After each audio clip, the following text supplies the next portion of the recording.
it. I don't believe it. They say. I hear. They say. I don't believe it. The whole city is talking. Hear it all over. The cafes. The opera. The gutter. They say even Beethoven, his old pupil, repeats it. Why now? After so long? 32 years. I don't believe it. They say he shuts it all day. He reclines it all night. Stays in his apartment. Never goes out. Antonio Salieri. The famous musician. Shouting it aloud. Crying it aloud. Impossible. Incredible. I don't believe it. I don't believe it. I know who started the tale. The old man's cook. The old man's valet. The valet hears him shouting. The cook hears him crying. What a story. What a scandal. What does he say, your master? What exactly does it say? Alone in that house? All day and all night? What sins did he shout? Tell us. Tell us. What does he cry? What does he cry? What does he cry?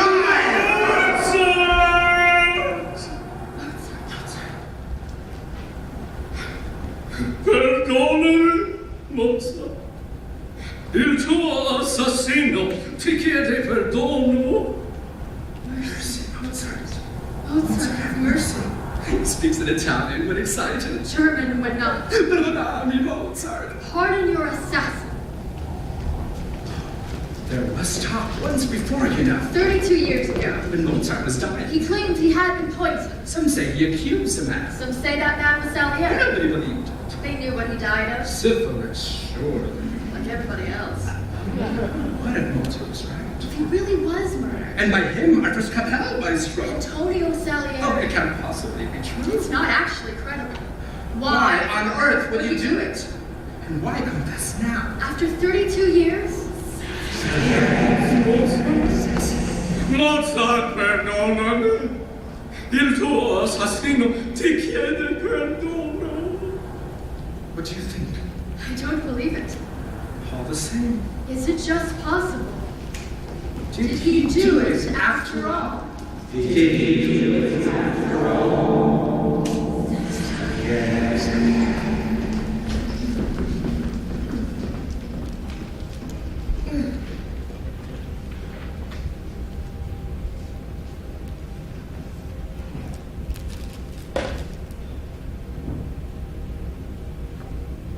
Vi saluto, ombre del futuro.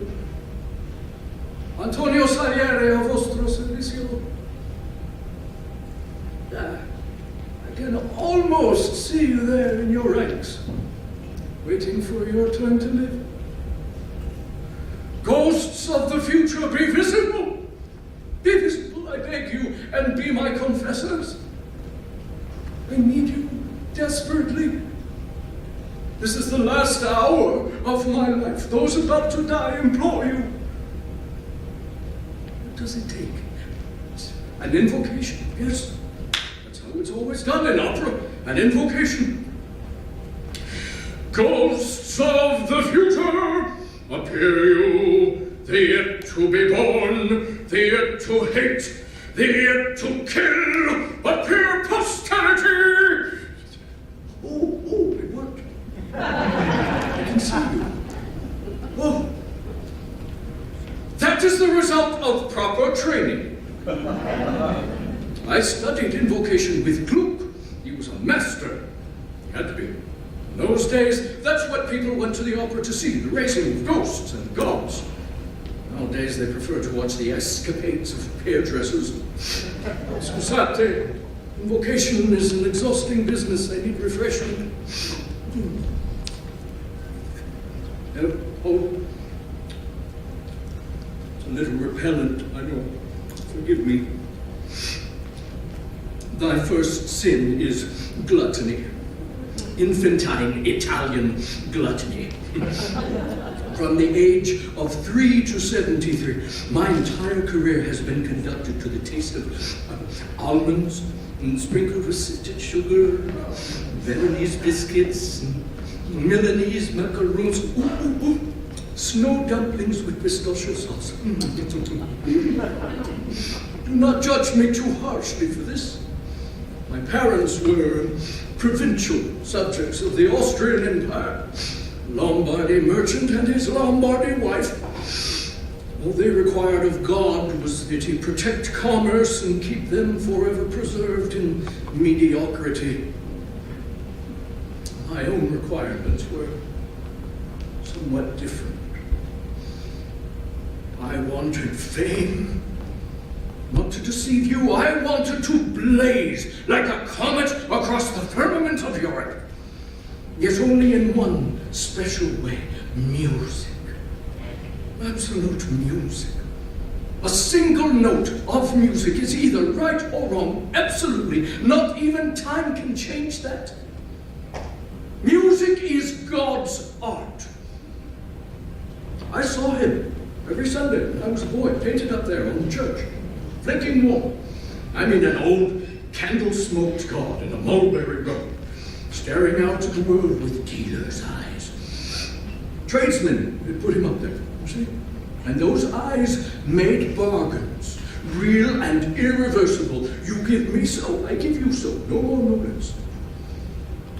The night before I left Lenyago forever, I went to see him, and I made a bargain with him myself. I was a sober 16, filled with a desperate sense of right. And I knelt before the God of bargains, and I prayed with all my soul, Signore, make me a composer.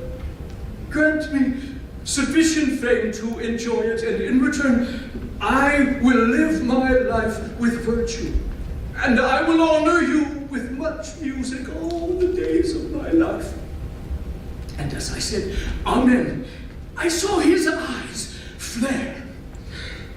Bene, go forth, Antonio, and serve me and mankind, and you shall be blessed. Oh, grazie, signore, grazie. I'm your servant for life. The very next day, a family friend appeared out of the blue, took me off to Vienna, and paid for me to study music. And not long after, I met the emperor, who favored me. Clearly, my bargain had been accepted. That same year, I left Lombardy. A young prodigy was touring Europe. A miraculous young virtuoso, aged 10. Wolfgang Amadeus Mozart. And now, gracious ladies, obliging gentlemen, I present to you for one performance only my final composition entitled The Death of Mozart. Or did I do it?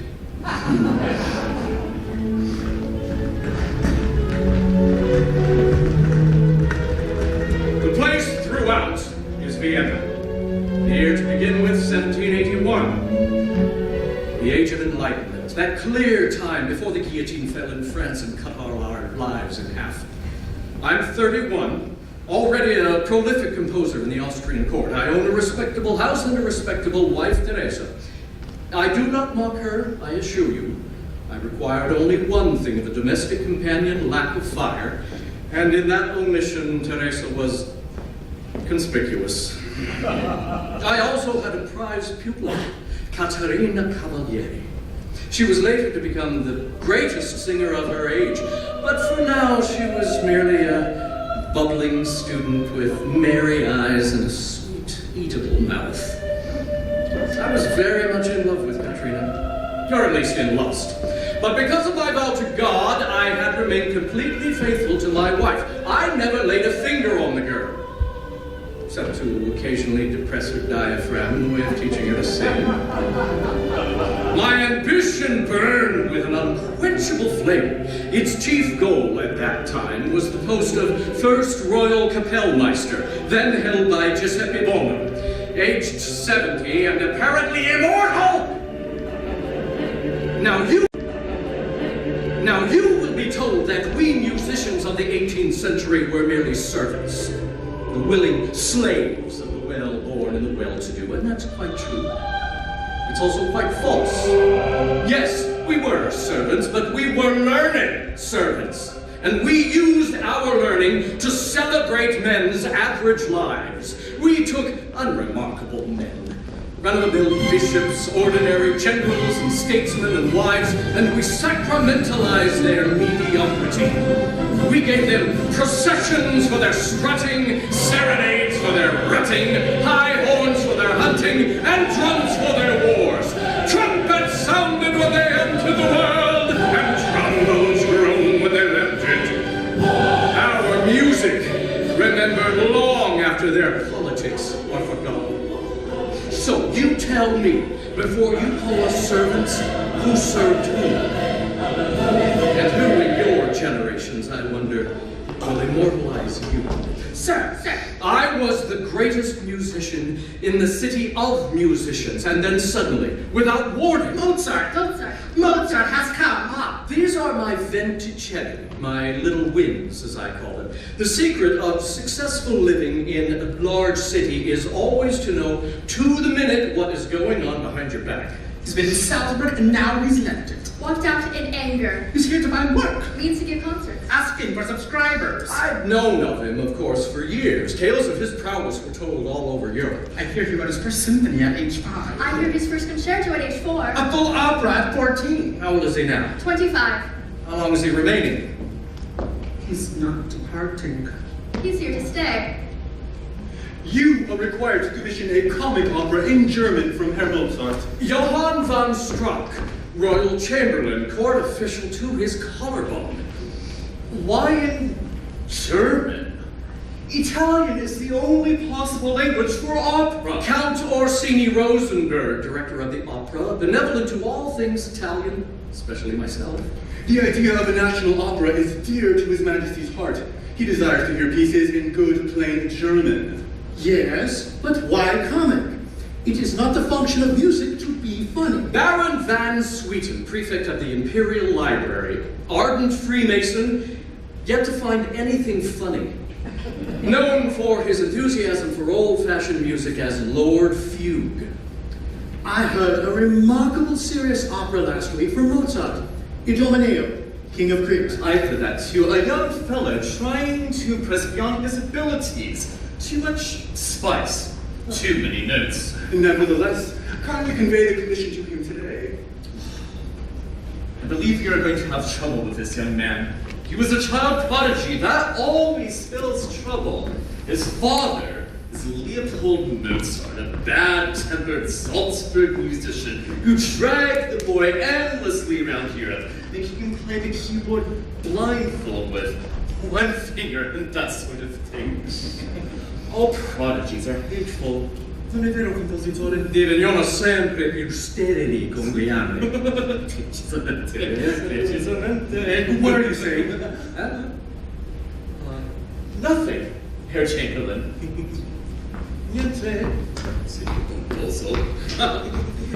We meet tomorrow, I believe, on your committee to devise pensions for old musicians. It is most generous of you to attend, Baron. Oh, you are a worthy man, Salieri. You should join our Brotherhood of Masons. We would welcome you warmly. I would be honored, Baron. If you wished, I could arrange initiation into my lodge. That would be more than my due. Oh, nonsense. We embrace men of talent of all conditions. I might invite young Mozart as well, dependent on the impression he makes. Of course, Baron. Honor indeed. In those days, every man of influence in Vienna was a Mason, and the Baron's Lodge by far the most fashionable. Now, as for Mozart, what concerned me most were reports about the man himself. He was praised altogether too much. Such gaiety of spirit. Such ease of manner. Such natural charm. Really, where does he live? Peter Platz. Number 11. The landlady is Madame Webb. A real bitch. She takes in male lodgers and has a tribe of daughters. Mozart was engaged to one of them before. And now he's after another. Constanza. You mean he was actually engaged to one sister and now wants to marry the other? Exactly. Her mother is pushing marriage. His father isn't. Daddy is worried sick. It's an everyday from Salzburg. I want to meet him. What houses does he visit? You'll be at the Baroness von Staten tomorrow night. All right, great. Some of his music is to be played. Siamo in contatto. Certamente, signore. And so to the Baroness von Staten's I went. That night changed my life.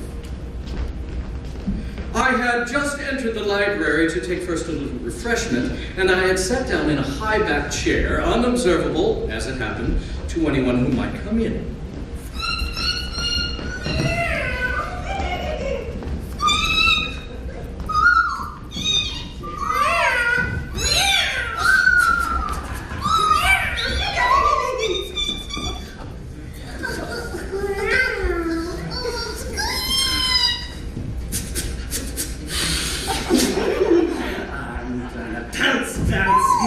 I'm gonna scrunch my, I'm gonna chew them, mousy.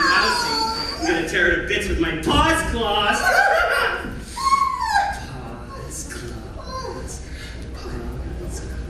Paws claws. Before I could rise, it had become difficult to do so. I'm gonna rip you in half and bangs my little stunts and ones or bonds. You're trembling. I think you're frightened of puss wuss. I think you're scared to death. I think you're gonna shit yourself. In a moment, it's gonna be on the floor. Stop it, Wolfrel, someone will hear you. Oh, here it comes now. Oh, I can hear it coming. What a melancholy note, something dropping from your boat. Stupid. Really stupid. Hey, what's Trazon? What? T-R-A-Z-O-N, what's that mean? How should I know? It's Mozart spelled backwards, shitwit. If you ever married me, you would be Constanza Trazon. No, I wouldn't. Yes, you would, because I'd want everything backwards once I was married. I'd want to lick my wife's ass instead of her face. You're not gonna lick anything at this rate. Your father's never going to give his consent to us. Oh! And who cares about his consent? You do. You care very much. You wouldn't do it without it. Wouldn't I? No, you wouldn't because you're too scared of him. I know what he says about me. If you marry that dreadful girl, you'll end up lying on straw with bears for children. Marry me. Don't be silly. Marry me. Are you serious? Yes! Answer me this minute, yes or no. Say yes. Then I can go home, shit in the bed, and shout, I did it! Come, my dear. The music waits. By all means, Herr Trasum. And right away it began. A solemn adagio in E flat. It started simply enough, just a pulse in the lower registers, bassoons and basset horns, like a rusty squeeze box. It would have been comic, except for the slowness, which gave it instead a sort of serenity, and then suddenly, high above it, a single note on the oboe. It hung there, unwavering, until breath could hold it no longer. And the clarinet took it over and sweetened it into a phrase of such delight it had me trembling, throwing lines of sound around me, long lines of sound and pain around and through me, and pain as I had never known. I called up to my sharp, oh God, what is this? What? But the squeeze box just went on, and the pain cut deeper and deeper into my head until suddenly I was running, dashing out the side door, down the stairs, into the street below, gasping for life. What? What is this? What is this pain? What is this need? Is this your need? Can it be yours? Dimly, the music sounded from the salon above. Dimly, the stars shone on the street, and I was so frightened. It seemed to me that I had heard the voice of God, and that it issued from a creature whose voice I had also heard, and that was the voice of an obscene child. And ran home, and buried myself in my work. More pupils, until there were 30 or 40, more committees to help poor musicians, more anthems to God's glory, and every night I prayed for just one thing. Let your sound enter me. Please, let me be your conduit. And as for Mozart, I avoided meeting him.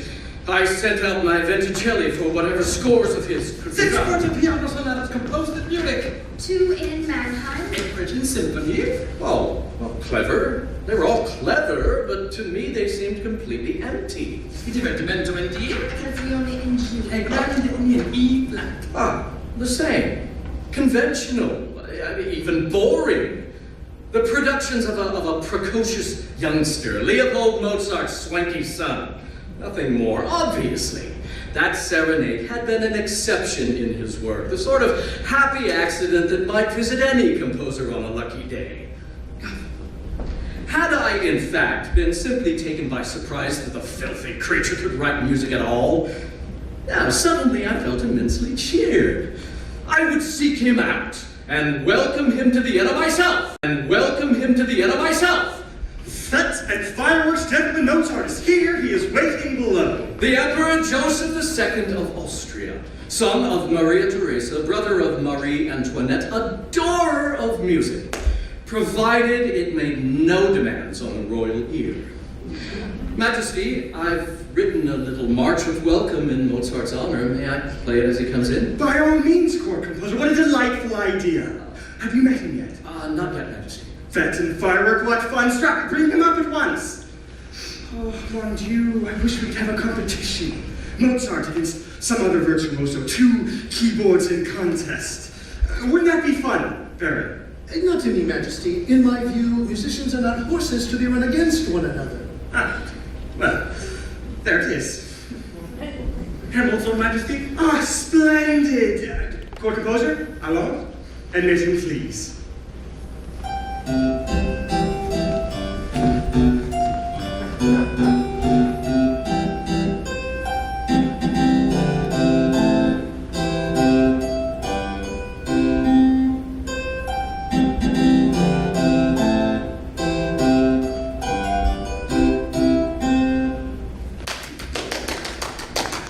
Charming. Comme d'habitude. Mozart? Majesty, your Majesty's humble slave, then kiss your royal hand 100,000 times. S'il vous plaît, a little less enthusiasm, I beg you. Come, sir, levez-vous. You will not recall, but the last time we met, you were also on the floor. My sister remembers it to this day. This young man, all of 6 years old, mind you, slips on the floor at Schönbrunn. A nasty perler came upon his little head. Have I told you this before? No.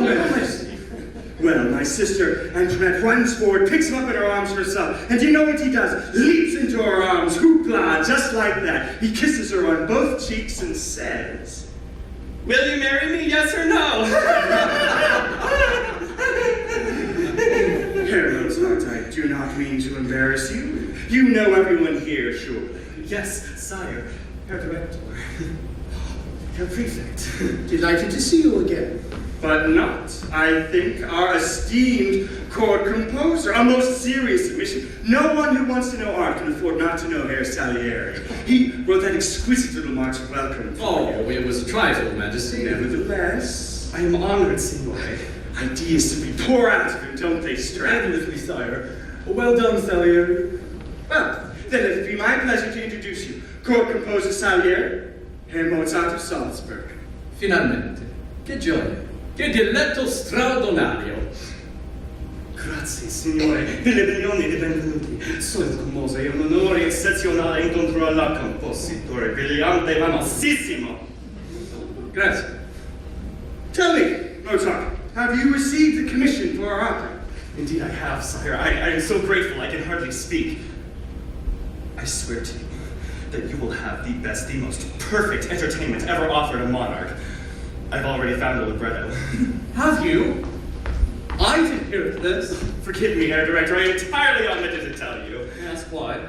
It didn't seem very important. Important. Well, not really, no. It's important to me, Herr Mozart.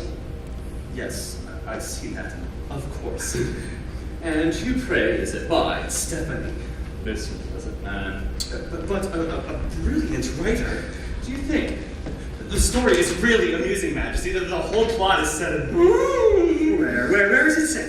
It's rather saucy. Yes, where? Well, it's actually set in a seraglio. What? A pasha's harem.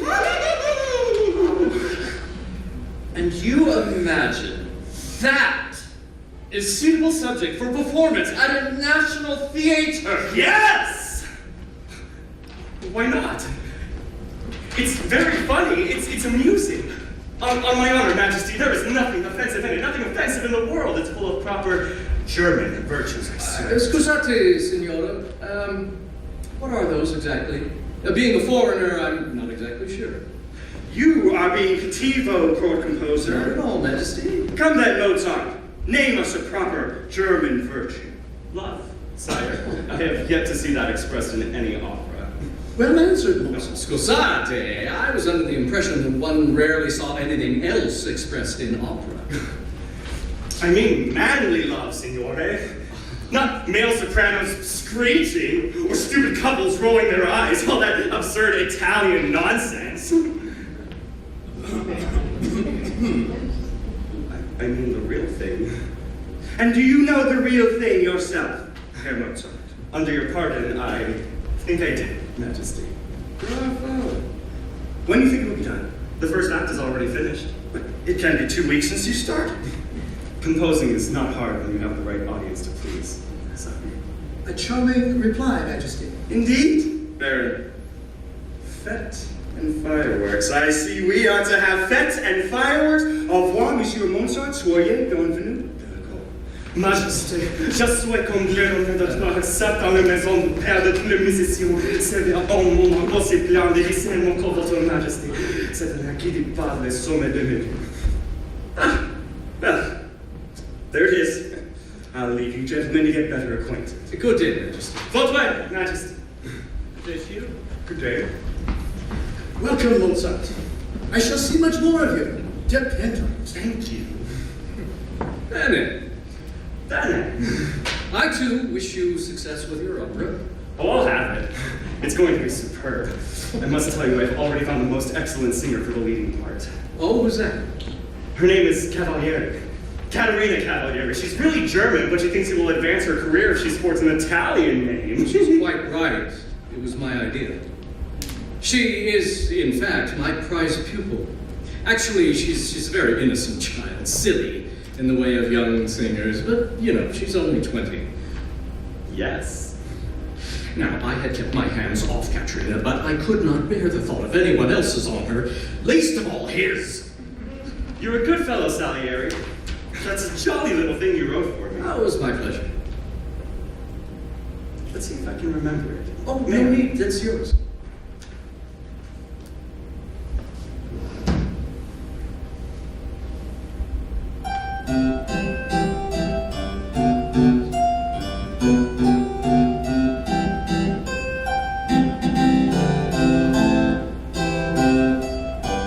The rest is just the same, isn't it?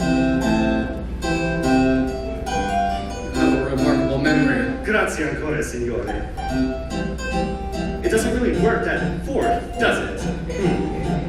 Let's try the third above. Ah, yes. Good.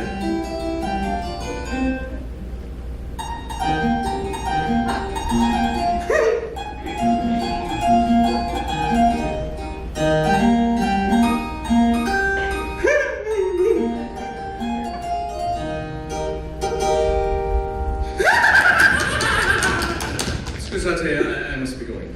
Really? Well, why don't you try it? No, I'm sorry, I must attend on the Emperor. Ah, It's been delightful to meet you. for me too. And, thanks for the march. Was it then so early that I began to entertain thoughts of murder? No, of course not. Not in life, anyway. In art, it was a different matter. I decided I would compose a huge tragic opera, something to astonish the world. Danaus, who was chained to a rock for all eternity, his head repeatedly struck by lightning. Wickedly in my head, I imagined Mozart in that position. In reality, of course, the man was in no danger at all from me. Not yet. Not yet. The first performance of the abduction from the Seraglio, the creature's expression of manly love. He himself contributed contrived to wear for the occasion an even more vulgar coat than usual. As for the music, it matched the coat completely. For my dear pupil Katrina, he had written quite simply the showiest aria I've ever heard. 10 minutes of dreadful scales and ornaments amounting in sum to a vast emptiness. So ridiculous was the piece, in fact, so much what might have been demanded by a foolish young soprano, that I knew precisely what Mozart must have demanded for it in return. Although engaged to be married, he'd had her. The creature had my darling girl.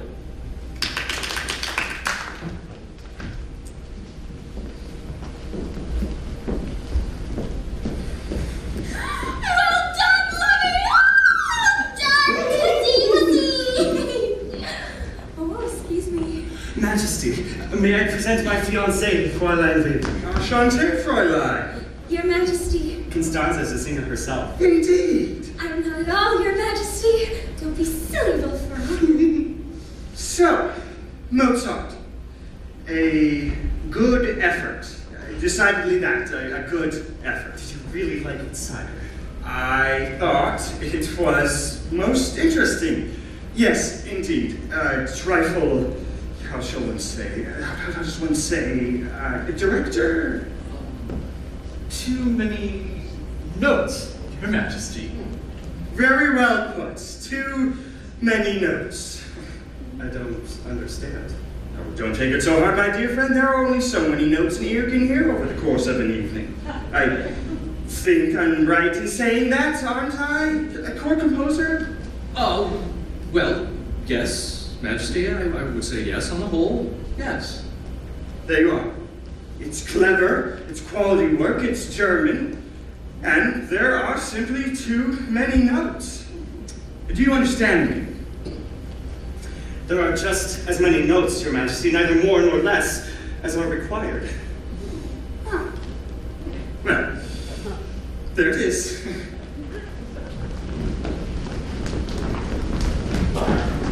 Here's Salieri. Yes. Is he angry? Oh, no, not at all. He respects you for your views. I hope so. Yes.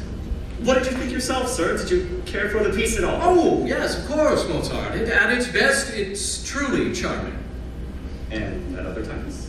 Well, just occasionally in other parts. During Katrine's aria, for example, it was a little excessive. Katerina is an excessive girl. In fact, she's insatiable. I mean in regard to vocal ornaments. Yes, well, all the same. As my revered teacher, the Chevalier Gluck, used to say, one must avoid the music that smells too much of music. What does that mean? Music that makes one too aware of the virtuosity of the composer. Gluck is absurd. What do you say? He's talked all his life about modernizing opera, but he creates people so lofty, they sound as though they shit marble. No, that's too much. Gluck says, Chevalier. Gluck was a Chevalier, I'm a Chevalier. The Pope made me a Chevalier when I was still wetting my bed. Wolfram. Anyway, it's ridiculous. Only stupid farts use titles. Oh, I see. Even court composer? What? Oh. Well, that's different, of course. My father's right again. He always tells me I should padlock my mouth. Actually, I shouldn't speak at all. Oh, nonsense. I'm just being what the Emperor would call cattivo. Won't you, introduce me to your charming fiancée? Of course. Constanza, this is Herr Salieri, court composer, Fräulein Weber. Delighted, Fräulein. Excellency. May I ask when you marry? We still have to secure my father's consent. Oh, well, my advice to you is to marry now and be happy. You have found it is obvious. Un tesoro. Not very much, Excellency. Well, good night to you. Oh. Good night, Excellency. Good night, sir, and thank you, Constanza. As I watched her walk away on the arm of the creature, I felt the lightning thought strike me. Have her. Her for Katrina. Abomination! Never in my life had I ever entertained a notion so sinful. They're married. What? Mozart and Weber married. Really?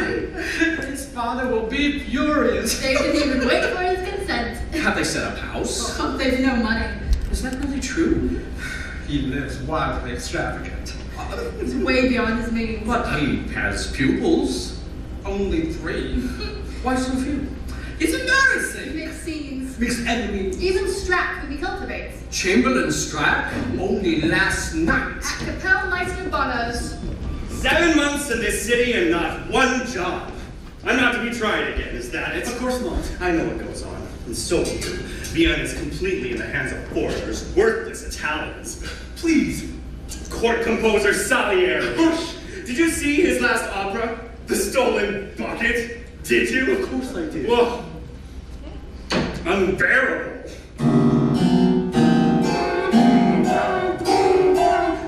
Tonic and dominant. Tonic and dominant from here to resurrection. Not one interesting modulation all night. Salieri is a musical idiot. Too much to drink. Oh, he often has. Why are Italians so terrified by the slightest complexity in music? Show them one chromatic passage and they faint. Oh, how sick, how morbid. Morboso, nervoso. No wonder the music in this court is so dreary. And in opera, they just use the same conventions over and over again. Tremolanda shows rage. Sforzando shows excitement. C minor means gravity. D minor means terror. Round and round like donkeys on a grindstone. Lower your voice. Lower your breeches. That was a joke.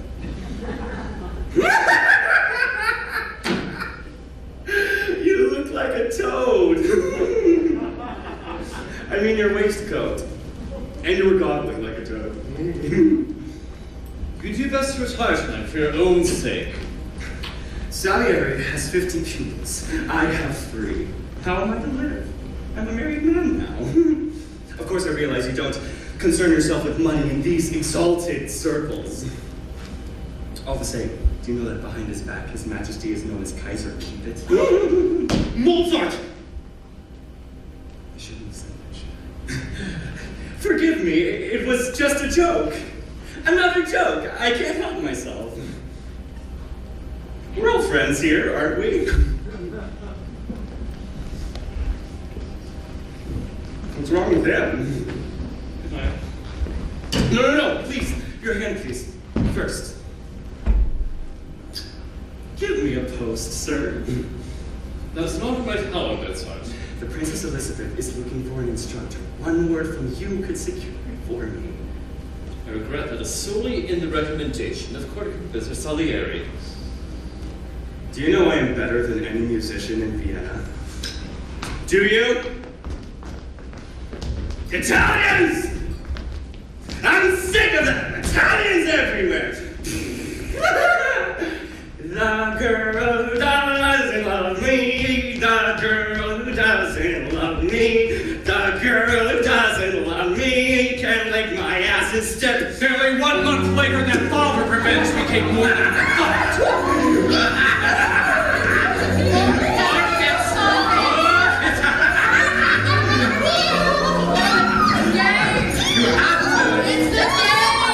Once again, believe it or not, I was in the same concealing chair in the Baroness's library. Your class, now there's a penalty. A party celebrating the New Year's Eve. I was on my own, my dear spouse Teresa visiting her parents in Italy. Well, what is it? I want to measure your calves. Ooh! Well, Definitely not, you cheeky bugger. Oh, you've got that substantial. if you don't let me, you won't be allowed to play anymore. Well, choose something else. I've chosen that. Quick. Quickly, before anyone sees.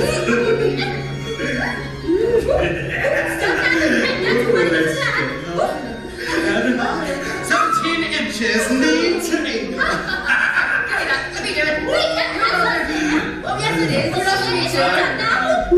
Oh, you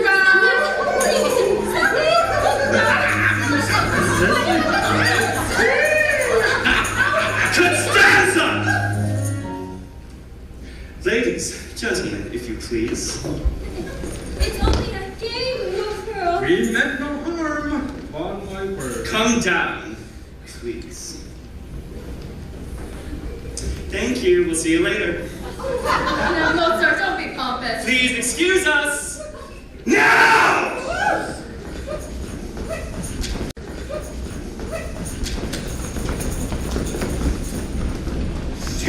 what you've just done. No, what? Nothing, just lost your reputation, that's all. You're now a loose girl.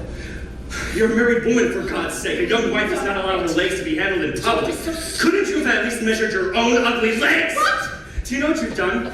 Shamed me. That's all. You've shamed me. You've shamed me in front of them. You shamed you! That's a laugh! If there's any shame around Lovey, it's mine! What do you mean? You've only had every pupil who ever came to you. That's not true. Every single female pupil. Name them. Name them. The Arnhammer girl!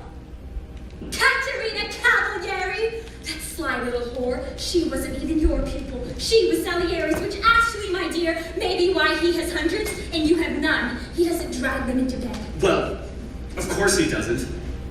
He can't get it up, that's why. Have you heard his music? That's the sound of someone who can't get it up. Like, I can do that. I'm sick of you. No one ever said they couldn't do that. I don't give a fart. I hate you. I hate you forever and ever. I hate you.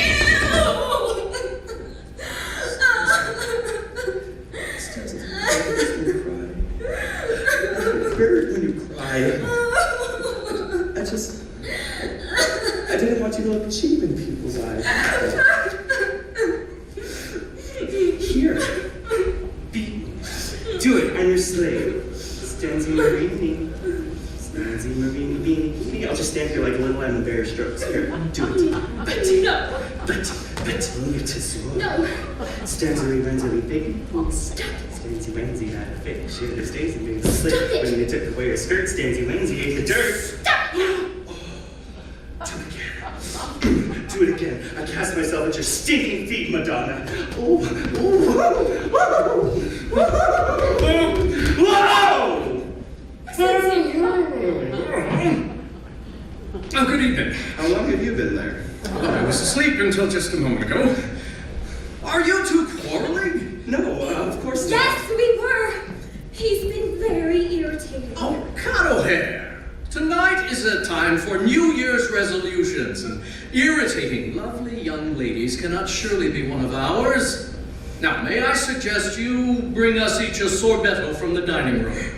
But why don't we all go to the table? Herr Salieri's quite right. Bring them here. It'll be your punishment. Stanzi. Come now, I can keep your wife company. There can be no better peace offering than a sorbetto of aniseed. I prefer tangerine. Oh, well, very well. Tangerine. I'm honored, signore. Of course. Scusate, signore. He's a love, really. And lucky, too. You are, if I may say, an astonishing creature. Me? Not very much. Your husband, on the other hand, does not appear so thriving. We're desperate, sir. What? We've no money and no prospects of any, that's the truth. I don't understand. He gives many public concerts. They don't pay enough. What he needs is pupils, illustrious pupils. His father calls us spendthrifts, but that's unfair. I manage as well as anyone could. There's simply not enough. Don't tell him I talked with you, please. Oh, this is solely between us.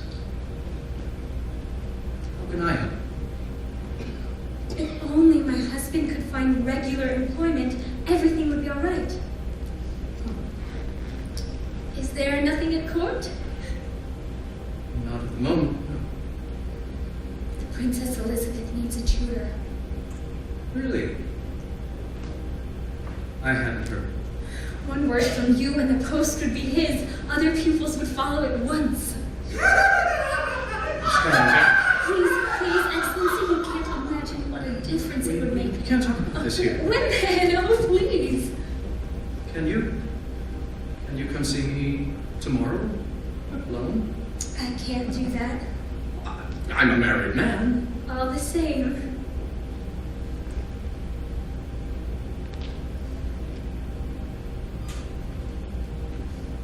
When does he work? Afternoons? And come at 3. I couldn't possibly. Yes or no?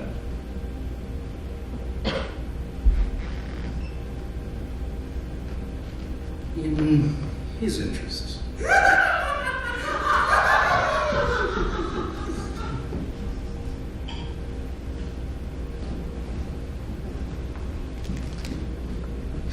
So, I've done it. Spoken it aloud. Invited her. What of that vow I made in church? Fidelity, virtue, all that? I couldn't think about that now. The next afternoon, I waited in a fever.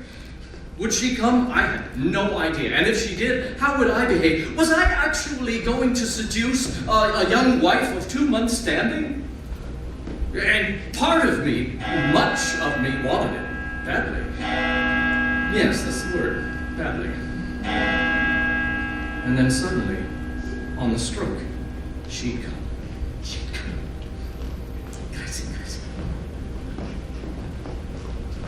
Signora, grazie. Excellency, Benvenuto. So, you've come. I should not have done. My husband would be frantic if he knew. He's a very jealous man. Are you a jealous woman? Why do you ask? It's not a passion, I understand. You're looking even prettier than you were last night, if I may say so. Ta very much. I brought you some manuscripts by Wolfgang. When you look at them, you'll see how right he is for a royal appointment.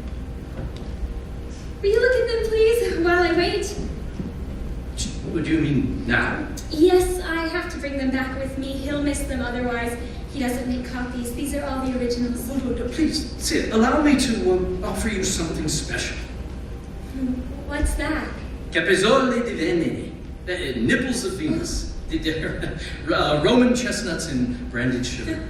No, thank you. Oh, do try. My cook made them specially for you. Me? Yeah, they're quite rare. Well, then I better, hadn't I? Just one. Ta very much.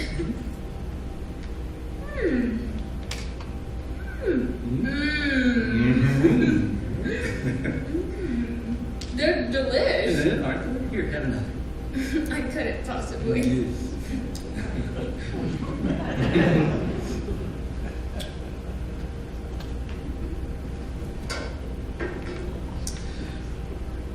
I think you're the most generous girl in the world. Generous? That's my word for you. I thought last night, Constanza. That's far too stiff a name for that girl. I shall rechristen her La Generosa. Then I'll write a glorious song for her under that title, and she'll sing it, just for me. I'm much out of practice, sir. La Generosa. Don't tell me it's going to prove inaccurate, my new name for you. What name do you give your wife, Excellency? I'm not an excellency, and I call my wife Signora Salieri. If I call her anything else, it would be La Statua. She's a very upright lady. Is she here now? I'd like to meet her. Alas, no. At the moment, she's visiting her mother in Rome. Constanza. Tomorrow evening, I dine with the Emperor. One word from me recommending your husband as tutor to the Princess Elizabeth, and that invaluable post is his. Believe me, when I speak to His Majesty in matters musical, no one contradicts me. I believe you. Surely, service of that sort deserves a little recompense in return. How little? Size of a kiss? Just one? If one seems fair to you.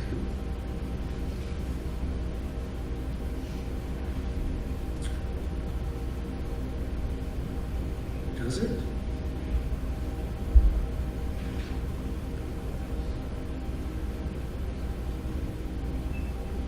I fancy that's fairness enough. Pity. Seems somewhat small pay to secure a post that every musician in Vienna is hoping for. What do you mean? Isn't it clear? dear? No, not at all. Oh, another pity. 1,000 pities. I don't believe it. I just don't believe it. What? What you just said. What? What have I said? Oh, said no, nothing. I'm getting No, up. wait. No, stop, please, please. Let me pass, No, please. listen, I'm a clumsy man. You think me sophisticated, but I'm not. Take a true look. I live on ink and sweetmeats. I never see women at all. And when I met you last night, I envied Mozart from the depths of my soul. And out of that envy came stupid thoughts. For one silly second, I imagined that you might spare me one coin of your tenderness, which your rich husband does not need, and inspire me as well. I amuse. Mozart was right. You're wicked. He said that. All Italians are performers, he said. Be very careful with that one. Meaning you. Yes. He was being comic, of course. But not that comic, actually. I mean, you're acting a pretty obvious role, aren't you, dear? Small town boy, and all the time as clever as cutlets. Oh, you're sulking, are you? When Mozart sulks, I smack his body. He rather likes it. Do you want me to scold you a bit and smack your body too? How dare you, you silly common girl!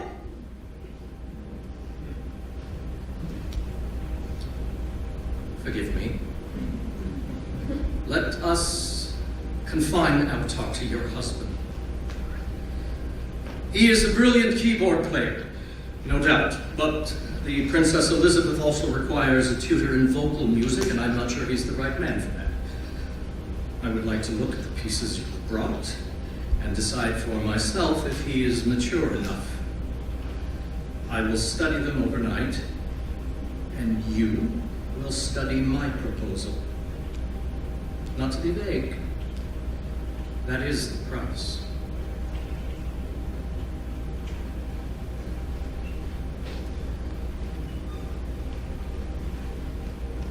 Good afternoon.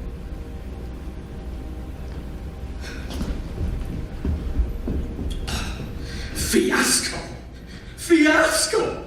The sordidness of it, the sheer sweating sordidness of it. To be that much in sin and to feel so ridiculous at the same time. Nobile Salieri! What was he doing to me, this Mozart? Before he came, did I ever behave like this? Toy with adultery? Blackmail women? It was all going, slipping away, becoming rotten because of him. Becoming rotten because of him.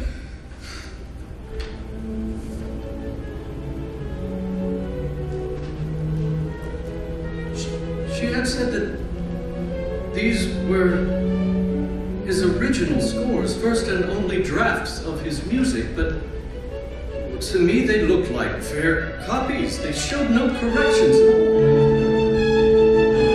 At first, I was puzzled and then suddenly alarmed. What was obvious was that Mozart was simply transcribing music already finished in his head. And finished as no music is ever finished. You displace one note, and there would be diminishment. Displace one phrase, and the structure would fall. Here again, only now, in abundance, were the same sounds I had heard in the library, those same crushed harmonies, glancing collisions, agonizing delights. It was clear that that serenade was no accident.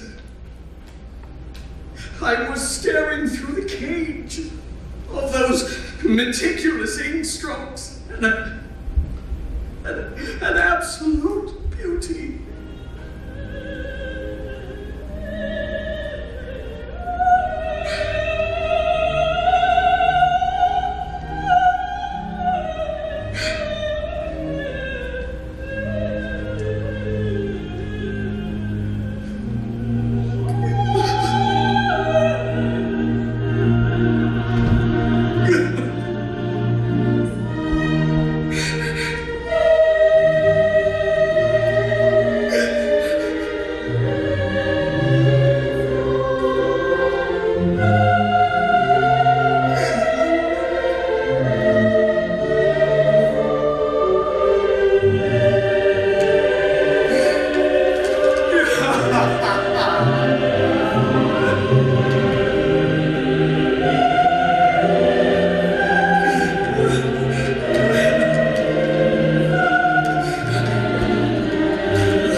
I know my fate. Now, for the first time, I feel my emptiness as Adam felt his nakedness. Tonight at an inn, somewhere in this city, stands just a giggling child who can put down on paper casual notes that turn my most considered ones into lifeless scratches. Grazie, signore. You gave me the desire to serve you, and then saw to it that the service was shameful in the ears of the server. Grazie. You gave me the desire to praise you, and then made me mute. Grazie tanti. You put into me the perception of the incomparable, and then ensured that I would know myself forever mediocre. Why? What is my fault? To this day, I have pursued virtue with vigor. I have labored long hours to relieve my fellow man. I have worked and worked the talent that you allowed me. You know how hard I've worked. Solely so that one day I might hear your voice. And now I do hear it, and it says only one name, Mozart! Sniggering, infantine Mozart, who's never worked a minute to help another man. Shit-talking Mozart and his body-smacking wife, him you have chosen as your sole conduit, and my sole reward. My sublime privilege is to be the one man living who can clearly recognize your incarnation. Grazie, grazie, cara!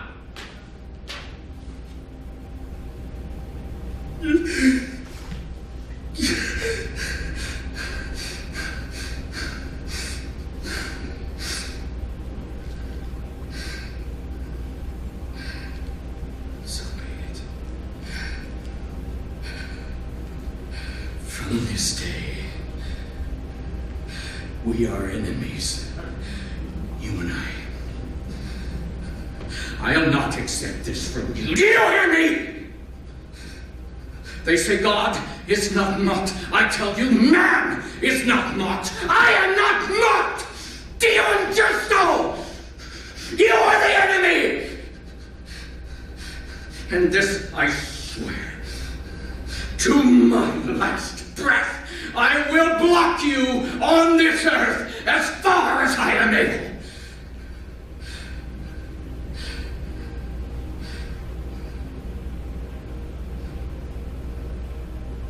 What use is man, after all, if not to teach God his lessons?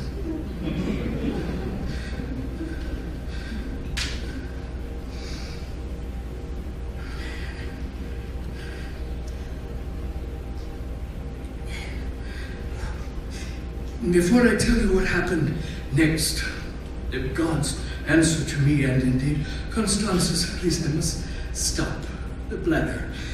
Imagine it's constant call. And so I must dismiss us both. When we return, I will tell you about the war I fought with God through his preferred creature, Mozart, named Amadeus, in the waging of which, of course, the creature had to be destroyed.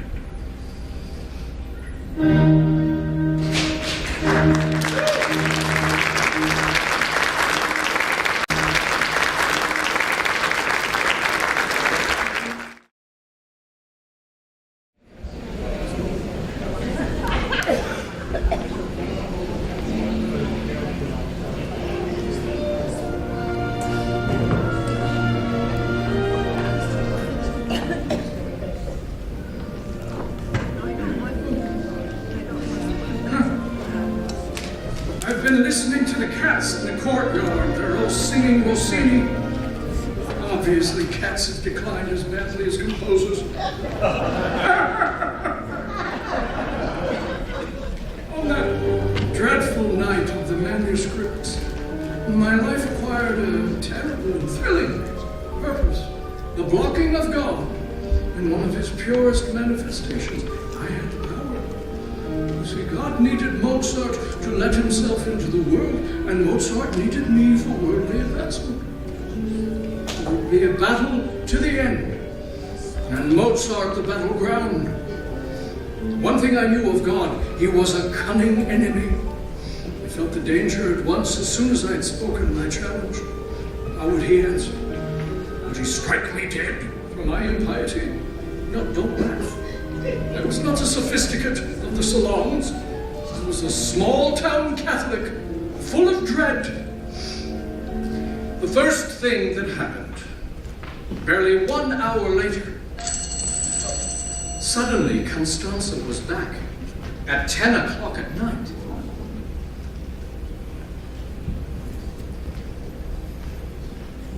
Senor.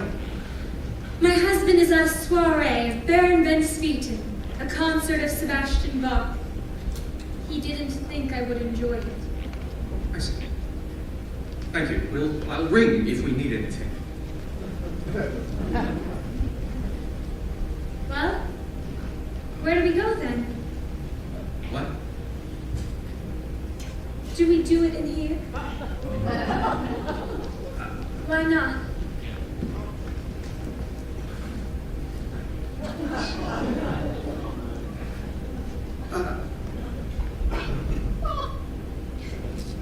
Well, let's get on with it. Your manuscripts are there. Please take them and go at once.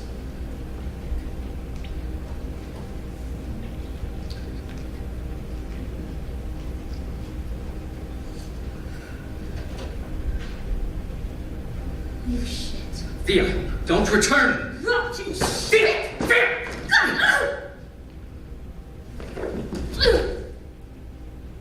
You see how it was. Oh, I would have liked her. Then, more than ever. But I wanted nothing petty. My quarrel now wasn't with Mozart. It was through him to God, who loved him so. Amadeus, Amadeus.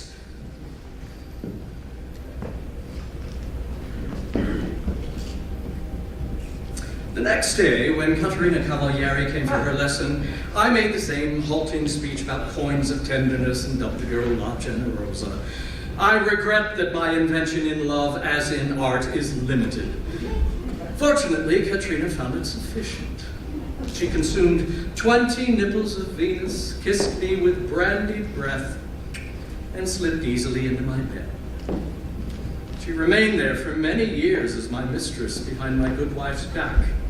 And I soon erased in sweat the sense of his little body, the creatures preceding me. So much for my vow of sexual virtue.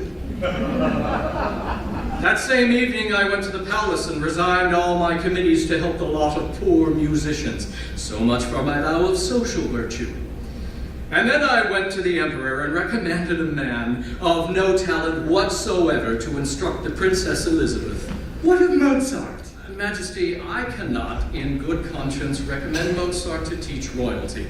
One hears too many stories. They may be just gossip. Now, Mozart certainly did not suspect me. The emperor announced the appointment in his usual way. Well, there it is. It was a most serious loss as far as Mozart was concerned. His list of pupils hardly moves. 6 at most. Now, a child to keep. A boy. Poor fellow. I, by contrast, prospered. Yet, here's the incredible truth. If I had expected fury from God, none came. None! Instead, incredibly, I came to be regarded as infinitely the superior composer.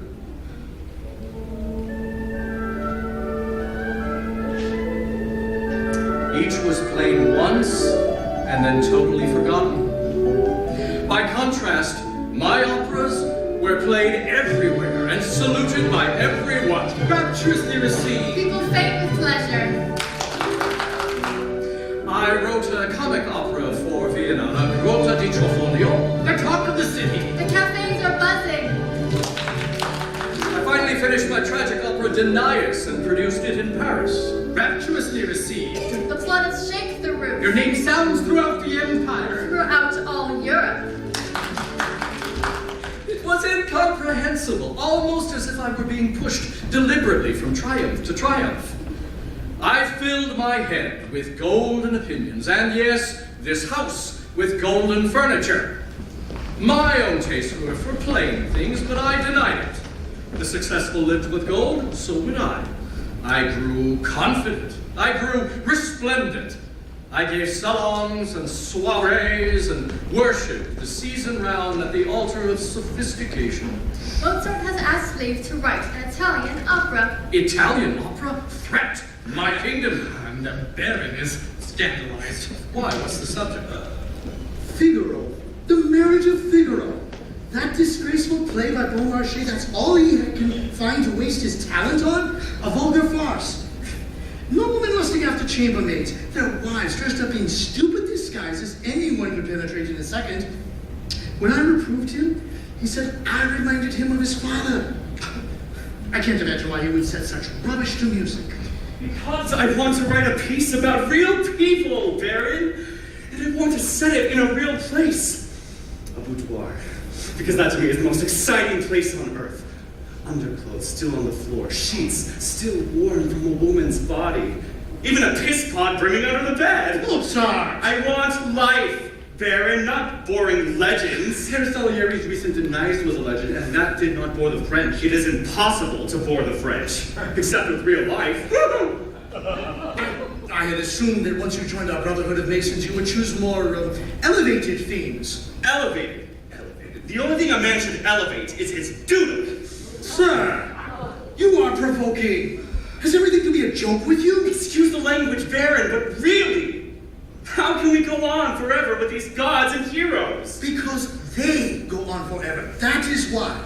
They represent the eternal in us. Opera is here to ennoble us, Mozart, you and me, just as much as the Emperor. Well said, sir. Exactly. Oh, well said. Yes, well said, sir. Exactly. I don't understand you. Yeah, you're all up on perches, but it doesn't hide your assholes.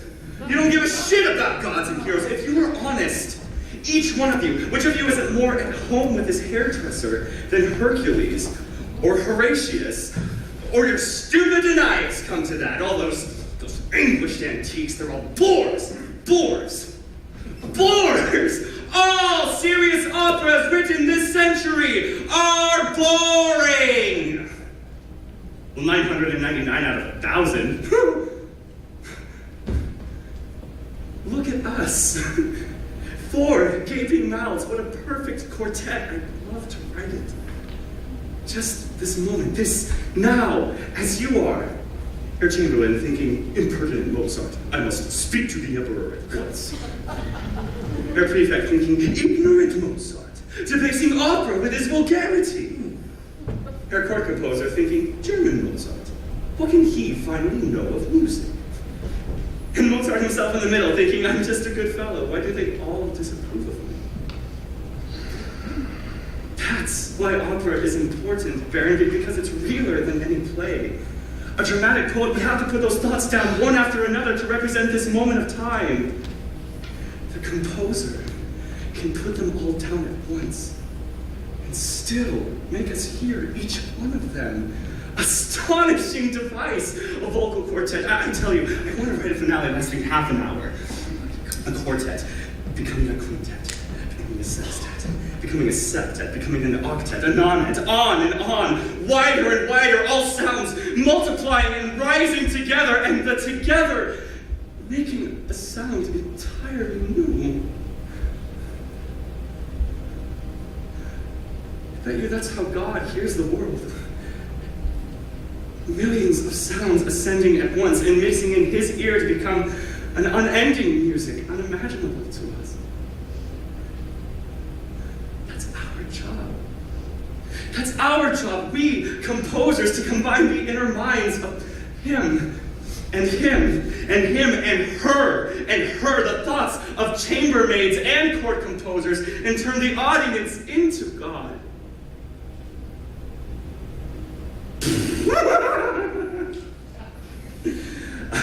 I'm sorry, I talk nonsense all day. It's incurable. Ask Stanzerl. My tongue is stupid. My heart isn't.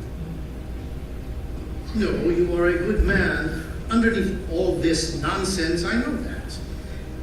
He'll make a fine new brother, won't he, Salieri? Better than I, Aaron. Just try, my friend, to be more serious with your gifts. Buona fortuna, Mozart. Grazie, signore. Stop frowning here, Chamberlain. I'm a jackass. It's easy to be friends with a jackass. Just shake his paw.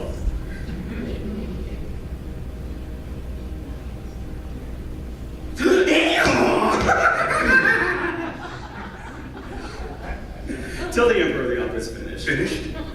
Right here in my noodle. The rest is just scribbling. Goodbye. Good day to you. He's going to be proud of me. You'll see. You'll see. That young man really is very lively. Intolerable! Intolerable! So, how can I stop it? How can I block this opera of Figaro? Incredible to hear. Within 6 weeks, the creature had finished the score. Figaro is complete! The first performance, we have made the first. So soon? There's nothing we can do to stop it. Well, I have an idea. Una piccola idea. What? Mi ha detto che è un balletto nel terzo atto? Sì. What does he say? E dimmi, non avere che l'imperatore ha proibito il balletto delle sue opere? Oh, capisco. Precisamente. Ma che meraviglia, perfetto, veramente ingegnoso. What is it? What is he suggesting? See him at the theater. I'd forgotten your brilliant composer. I've said nothing. I must tell you that I resent this extremely. Mozart is right in some things. There is far too much Italian chittero at this court. Now, please to tell me at once what was just said. Pazienza, my dear Chamberlain. Pazienza. Just wait and see. Mozart. Mozart. Yes, Herr Director. A word with you, please, right away. Certainly, what is it? I would like to see your score of Figaro. Oh, yes. Why? Just bring it here to me. Into my hand, please. Now tell me, did you not know that the Emperor has expressly forbidden ballet in his operas? Ballet? Such as occurs in your third act. That is not a ballet, Herr Director. That is a dance at Figaro's wedding. Exactly, a dance. But the Emperor does not mean to prohibit dancing when it is part of the story. He made that law to prevent the insertions of stupid ballet like in French operas, and quite right, too. It is not for you, Herr Mozart, to interpret the Emperor's edicts, merely to obey them. What are you doing? What are you doing, Excellency? Excellency? You've never been quitted.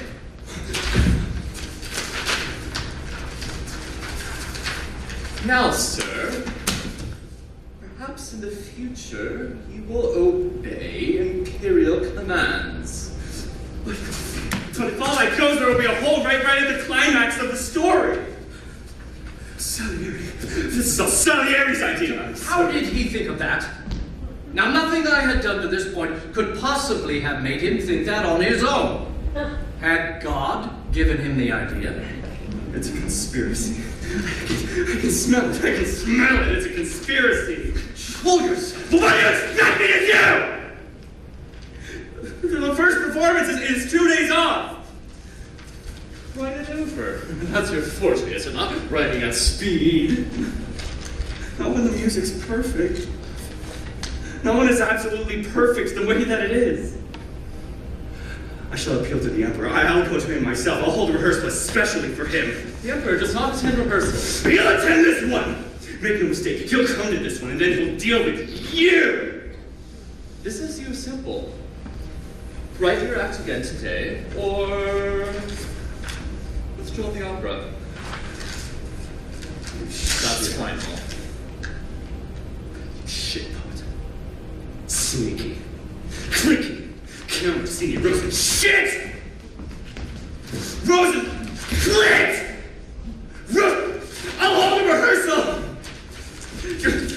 You'll see me. The Emperor will come. You'll see. You'll see!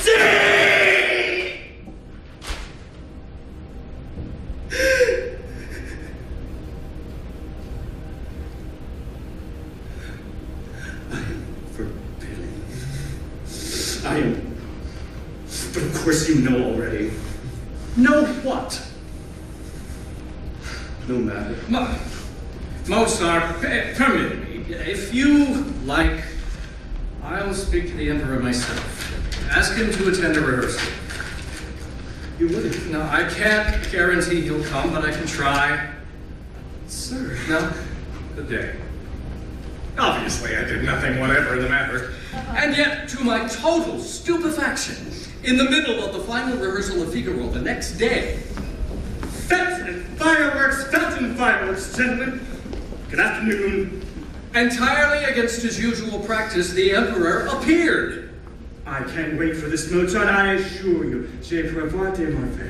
Majesty. Now, what did this mean? Was this proof that God was finally defending Mozart against me? Had he decided to engage with me at last? I am so grateful to you. I cannot Hush, say nothing. Now, one thing about the incident that was more than coincidence. Strangely, His Majesty arrived at precisely the moment when the dancers would have begun, had not they and their music been entirely cut. He and the rest of us watched the dramatic action proceed in total silence, whilst what should have been a party of celebrating peasants dancing the fandango in the middle of the stage stood there, motionless, their arms frozen in the air. I don't understand. Is it modern? No, Majesty. Then what? The Herr Director has removed a dance that would have occurred at this point. Why was this done? It's your own regulations, sir. Your ballet, your operas. Majesty, this is not a ballet. It is part of a wedding feast, entirely necessary for the story. Well, it certainly looks very odd the way it is. I can't say I like it. Nor do I, Majesty. It's not a question of liking, Majesty. Your own law decrees it. Yes, well, all the same, this is nonsense. Look at them. They're like waxworks up there. Well, not I exactly. don't like waxworks. Nor do I, Majesty. Well, who would?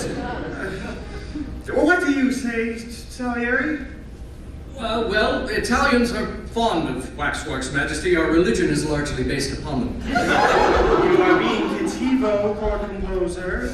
Your Majesty, Count Rosenberg is very worried that if this music is put back, it will create the most unfortunate precedent. One will have thereafter to endure hours of dancing in opera. Well, I think we can defend against that, Chamberlain. You know, I really think we can defend against hours of dancing. Please restore Herr Mozart's music. Majesty, I must... You will oblige me, Rosenberg. I wish to hear Mozart's music. Do you understand me? Majesty, thank you, sire, forever.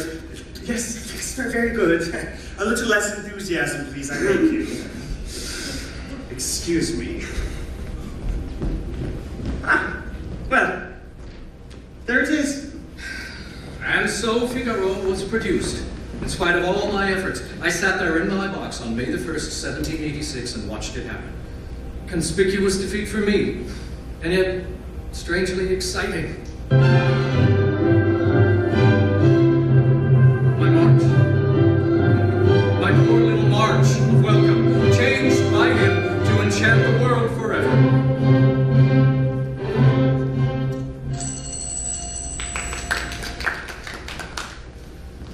Always, I saw that last bit that more vulgar, of course, far more obvious than you'd ever be. Exactly. Trembling, I heard the second act, and the restored third act, and the astonishing fourth. What can I say to him?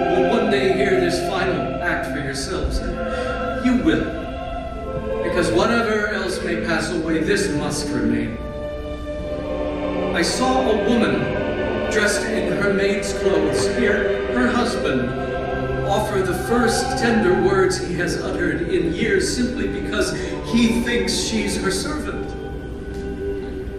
The disguises of opera were invented for Mozart. And through my tears, I saw the emperor yawn.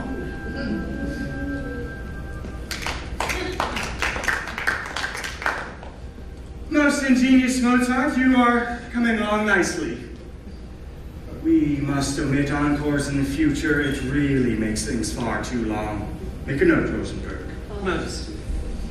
Gentlemen, good evening to you. Strack, attend me.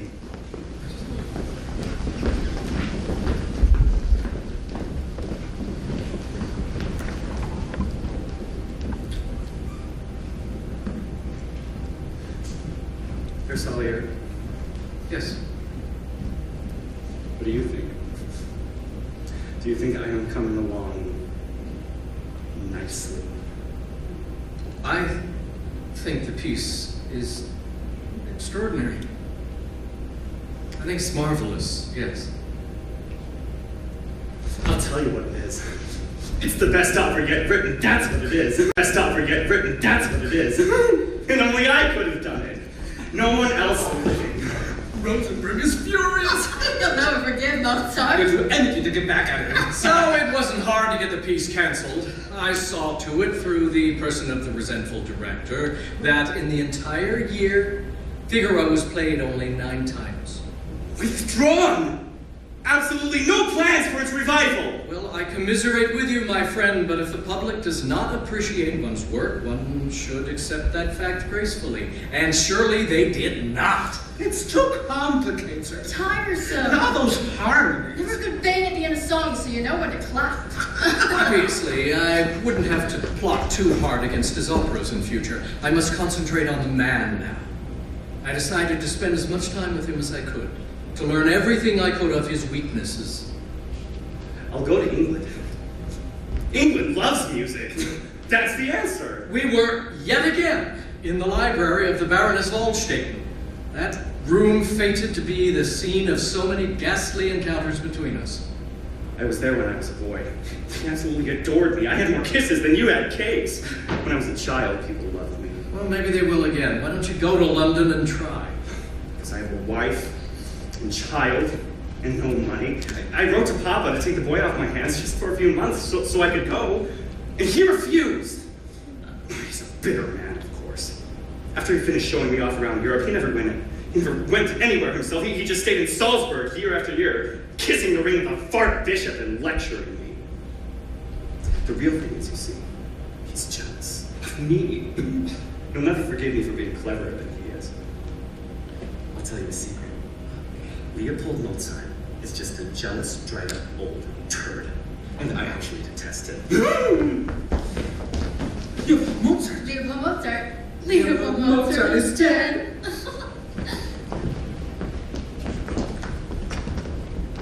Don't despair. Death is inevitable, my friend. How will I go now? What do you mean? In the world. There's no one else. No one who understands the wickedness around it. I can't see it. He watched for me all my life. I betrayed him. No. I talked against him. No. I married where he begged me not to. I left him alone. I danced and played billiards and fooled about it, and he sat by himself night after night in an empty house. No woman to care for him. Oh. Wolfgang. My dear Wolfgang. Don't accuse yourself. Lean upon me, if you like. Lean upon me. Papa! And so rose the ghost father in his next opera, Don Giovanni. A father more accusing than any in opera. We were both ordinary men, he and I. And yet he, from the ordinary, created legends, and I, from legends, created only the ordinary. stopped my war, shown him some pity? Yes, of course, my friends, at any time, if he above had shown me one drop of it. Every day I went to work, I prayed. I still prayed, mind you. Let this one be good in my ears, please. Just this one, just one. But would he ever? And his, I heard, month after month, the spirit of it singing through, unstoppable, to my ears alone. Oh, grant this to me! Grant this to me! No, I do not need you, Salieri. I have Mozart. Better for you to be silent. The creature's gleeful snigger was the laughter of God. I had to put an end to it. But how? Destitution. Reduce the man to destitution. Starve out the god. How do you fare today, my friend? Badly. I have no money and no prospect of any. Well, surely it would not be that hard. We must find him a post. One danger, the Emperor. There's nothing available, Majesty. There's chamber composer now that Gluck is dead. Mozart to follow Gluck? I will not have him say I drove him away. You know what a tongue he has. Grant him Gluck's post, Majesty, but not his salary. That would be wrong. Gluck got 2,000 florins a year. How much did Mozart get? 400. Light payment, yes, but for light duties. Perfectly fair. I'm obliged to you, court composer. Majesty. Easily done. Like most men obsessed with being thought generous, the Emperor Joseph was quintessentially stingy. Herr Mozart, vous nous faites honneur. It's a damned insult. Not enough to keep a mouse and cheese for a week. Well, regarded as a token, Carohead.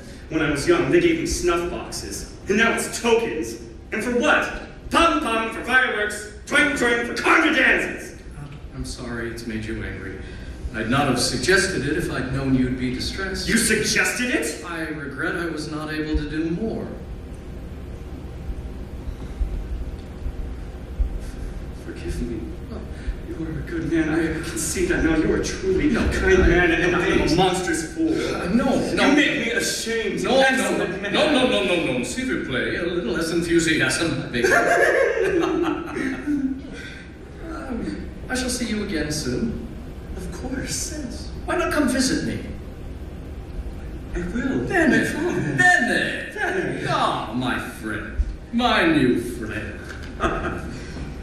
Now, if ever was the moment for God to crush me, and do you know what happened? I had just ruined Mozart's career at court, and God rewarded me by granting my dearest wish. Kapellmeister Bono. Kapellmeister Bono. Kapellmeister Bono is dead. And you are appointed By royal decree. to fill his place. First royal and imperial Kapellmeister to our court. Well done, Salieri. I was now truly alarmed. How long could I go unpunished? Mozart looks appalling. It must be galling, of course. I hear he doses himself constantly with medicine. What for? Envy, I imagine. Actually, I hear syphilis. I met him next at the Prater. Congratulations, sir. I thank you. And to you both. Clearly, there was a change for the worse. His eyes gleamed oddly, like a dog's when the light catches. I hear you're not well, my friend. It's nothing. A few pains. And I do not sleep well always. Really? I tend to have dreams now quite often. Girl. Dreams? What sort? Do you mean nightmares? Not now, dear. No, please, tell me. Actually, it's always the same one. A looming figure wrapped in gray comes to me doing this. It has no face. Look can it mean, do you think? Well, surely you don't believe in dreams. No. Of course not. I'm sure, really. Surely you do not, madam?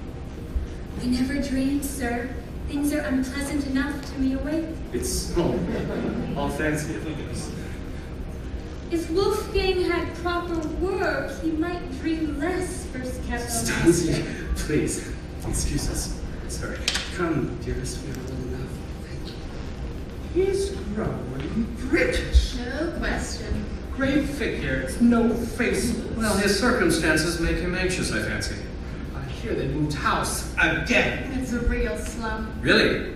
Does he earn any money at all apart from his post? None whatsoever. I hear he's starting to beg. I hear he wrote letters to 20 brother Masons. Oh, they're giving him money. Oh, waka! They would. I'd forgotten about the Masons. As long as he kept asking, they'd keep supplying his needs. How could I stop that? And quickly. Lord Fugue is most displeased with him. Is he? This is not good, brother. The lodge was not created for you to beg from. Well, what else can I do? Give concerts, as you used to do. I have no subscribers left, Baron. I am no longer fashionable. I am not surprised. You write tasteless comedies which give offense. I warned you often enough. You did. I admit it. I shall send you some fugues about tomorrow.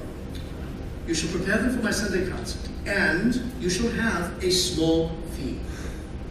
Thank you, Baron. I cannot live by arranging buck! Ah, generous fellow. All the same, I'll have to do it. If you turn the lodge against me, I'd be finished. My brother Masons virtually keep me now. I know. Please, forgive me. I know it's embarrassing, but you must allow me to relieve you also. No. No, if it is the duty of a Mason to help, how much more that of a Not friend? another word. I would never take money from you. That friendship is worth all the gold in the world. Please, You overwhelm me. I'll manage. You'll see that things are looking up already. I've had a marvelous proposal from Schickenader. He's a new member of this lodge. Schickenader, the actor? Yes, he owns a theater in the suburbs. Well, more of a music hall, surely. Yes. He wants me to write him a vaudeville. Something for ordinary German people. Isn't that a wonderful idea? He's offered me half the receipts when we open. Nothing in advance? He said he couldn't afford it. I know, it's not much of an offer, but a popular piece about brotherly love could celebrate everything that we believe as Masons. Yes, it certainly could. Why don't you put the Masons into it? Into an opera? I couldn't. All the same, what an idea. No, Wolfgang, our rituals are secret. I needed to copy them, exactly. I could adapt them a little. Well, it certainly would be in support of a good cause. Brotherly love. Brotherly love. Yes. Take courage, Wolfgang. It's a glorious idea. It is. Yes. Isn't it? It really is. Now, of course, say nothing until it's finished. Not a word. Yes. Secret. Secret. Yes. Now, if that didn't finish... Now, if that didn't finish him off with the Masons, nothing would. He told me everything. Initiation ceremonies with blindfolds, all rituals copied from the Masons. He sat there, at home, preparing his own destruction. A home in which life grew daily more grim. I'm cold. I'm cold all day. Hardly surprising since we have no firewood. Papa was right. We end exactly as he said. Beggars. It's all his fault. Papa's? He kept you a baby all your life. I don't understand. You always loved Papa. I did. You adored him. You told me so often. I hated him, What? and he hated me. That's absurd. He loved us both very much. You're being extremely silly now. Am I? Yes, you are. Little wife of my heart. Do you know what I really thought of your father? remember the fire we had last night? Because it was so cold, you couldn't even get the ink wet. Remember? What a blaze, you said. What a blaze! All those old papers going up. Well, my dear, those old papers were just all your father's letters. That's all. Every one he wrote since the day we married. All the letters about what a ninny I am, what a bad housekeeper I am, every one. Bitch! Shit on him! Shit on him! At least he kept us warm. What else will do that? Let's dance. Perhaps we should dance, Mozart. Stop. You love to dance. Write me a Stop comic it. dance of Mozart. Stanzi Marini. It's your job to write Marini, dances, isn't it? look, stop! Please, I beg you, there's a kiss. Where's it coming from? Straight from the corner. Oh, what else? Stop, it might coming straight for you. Kiss. Get off! Our friends. Oh, I can't There's a bear it. pain I staying can't bear it in anymore. the dream. Something awful's happening. The figure, he's like, Stop he's it. like this now. Here. Stop it. Come here. Stop it! Stop it! Stop! It's me who's frightened! It's always. Me! You frighten me! If you go on like this, I leave you. I swear it. Stanzi! I mean it. Stanzi! Ah! Oh God, I'm sorry. I'm sorry. Here, quick. Come on. Hold me close and tell me who I am. Come on. Go back in my heart. Come on, let's do it. Let's do it. Come on, puppy. Puppy.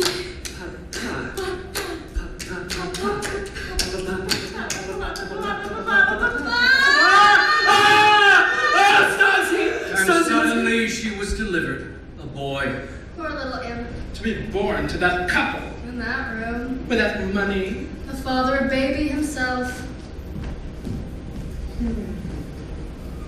And now I hear Now I hear. something more has happened. Even stranger.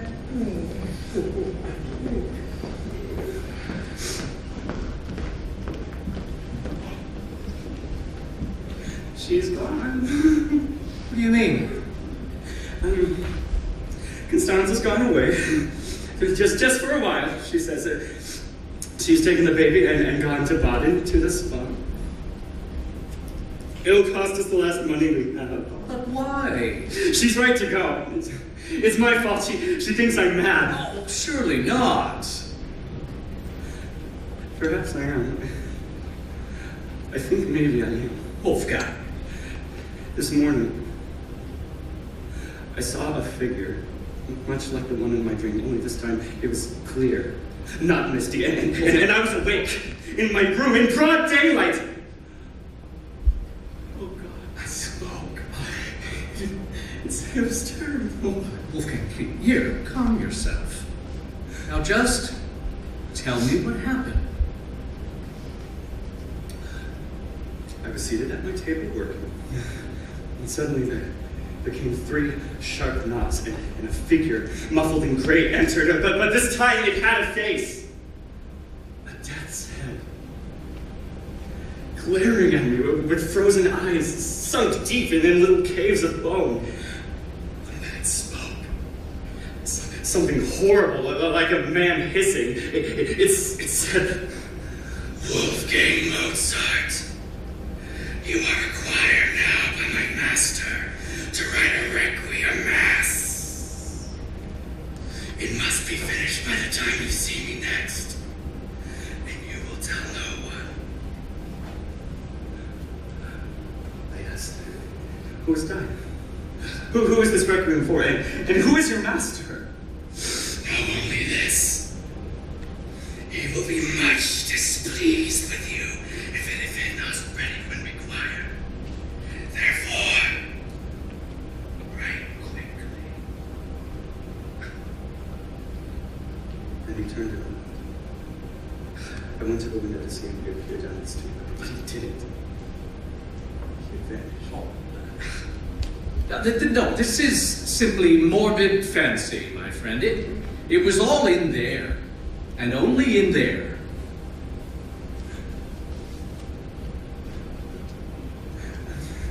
I'm being silly, aren't I? Yes, I think you are. yet it had the force of real things. No wonder Stanzi left. I frightened her away, poor girl. And now she'll miss the vaudeville, and I wrote so much of it for her to make her laugh. You mean it's finished this soon? It's only been a month. Well, music is easy. It's marriage that's hard. Well, I long to see it. The theater isn't grand. It's just a popular music hall. No one from court will be there. Do you think that matters to me? No, I would go anywhere to see it work by you. Saturday will be the first performance. Well, good. Now, I know I'm no substitute for your little wife, but I think I know someone who can chase away your glooms. Saturday night, then! Saturday! What was going on? I mean, could this grim figure actually exist? A skull-faced ghost ordering a mass from beyond the grave? Clearly not. Are you ready? It's time for the performance. I can't wait. A vaudeville by you. Que diletto assoluto. And, if you recall, I promised to cheer you up. Well, behold, Katerina. And so to the opera we went, a strange band of three. The first Kapellmeister, sleek as a cat. His mistress, now fat and feathered like the great songbird she'd become. And Mozart, odd-looking and drunk on the cheap wine which was now his constant habit. We went out into the suburbs to a crowded music hall in a tenement. You must be indulgent now. It's my first piece of this kind. We sat, as he wished us to, among ordinary Germans. The smell of sweat and sausage was almost annihilating. This is so exciting. Do you think so? No! Yes. This is exactly the sort of audience we should be writing for, not the dreary court. As always, you show the way. And as always, he did. My pungent neighbors rolled on the benches with his jokes. And I, in their midst, heard the magic flute. He put the Masons into it, but how? He turned them into a secret order of priests. I saw a vast sun rise on a timeless land, and in that sun, behold, his father. No longer an accusing figure, but forgiving. His arms extended to the world in love. Mozart feared Leopold no longer. And oh, the sound of that newfound peace in him, so tender, so serene. There was the magic flute, there, beside me. How could this be? In the face of everything I had done to him, was this his response to all my injuries? These priceless sighs of exaltation? Wolfgang. Mozart! Baron, you here! How wonderful of you to come! You have put our rituals into a vulgar show! No, They are there for all to see and to laugh at. Baron, You no! have betrayed the order! No! Baron, please, Do not speak for him. You were ever a crude vulgarian being hoped to end a stupid, hopeless task. And now you are a betrayer as well! I shall never forgive you, depend on it. I shall see that no Freemason or person of distinction shall do so in Vienna so long as I have life. Baron, I must- will certainly leave alone. I did not look for this reward, Mozart. Never speak to me.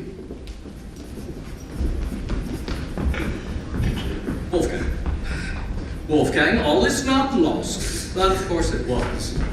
Now he was ruined, broken and shunned by all men of influence. And for good measure, he didn't even get the half receipts for the opera. Chicken pays him nothing. Chicken cheats him. Barely give him enough for liquor. Keeps all the rest. I couldn't have managed it better myself. And as for Mozart, That poor fella. What? I haven't heard from him in days. What is he doing? he sits at his window, All day and all night. writing, Like a man possessed. springs up every moment, Stares wildly into the streets. expecting something. Someone. We can't imagine what. I could. In fact, the rumor The rumor is, sir, What? Say it! Our wolf king has lost his wits.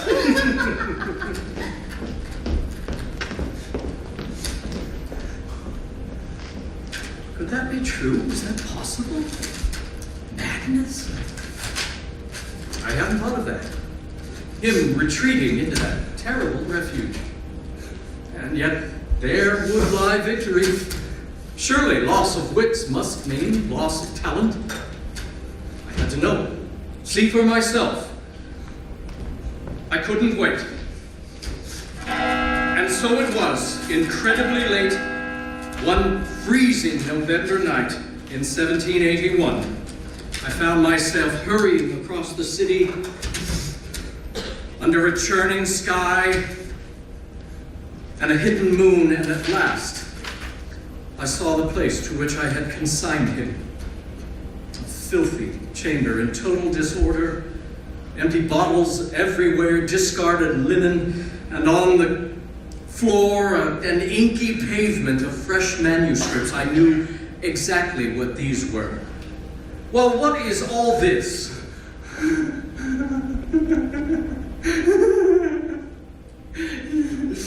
Nothing.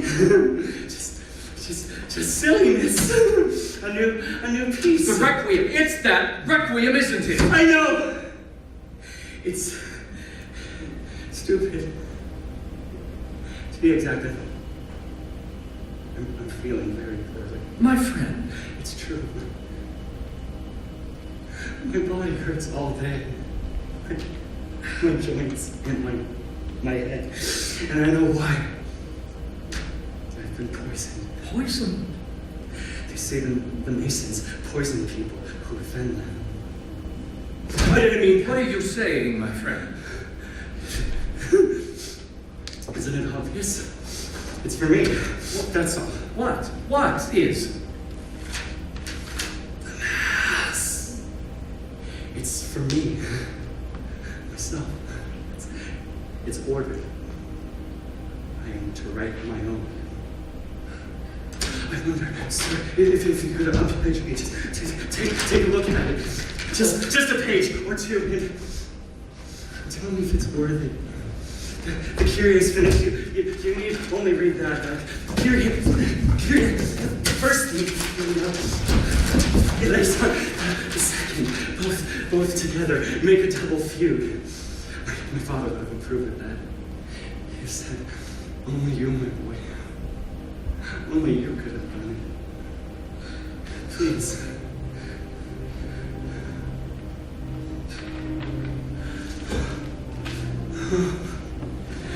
It began so well. My life was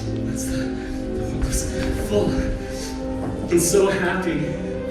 All the journeys, the carriages, the rooms of smiles, they lit my way personally to the keyboard.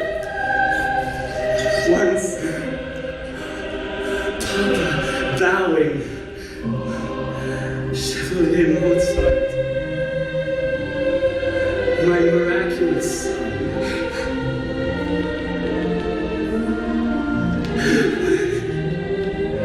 Why is it all gone? Was I so wicked? Why must I go? It's bad. It's bad. Bad?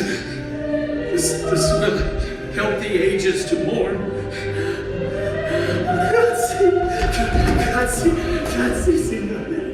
What could I say? I was suddenly seized by an overwhelming horror. I bless you. Who was this for? This appalling music? Not him. Certainly not him. What need mourn a man who will live forever?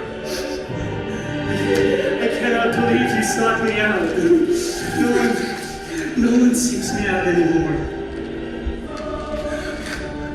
Only you, my one protector.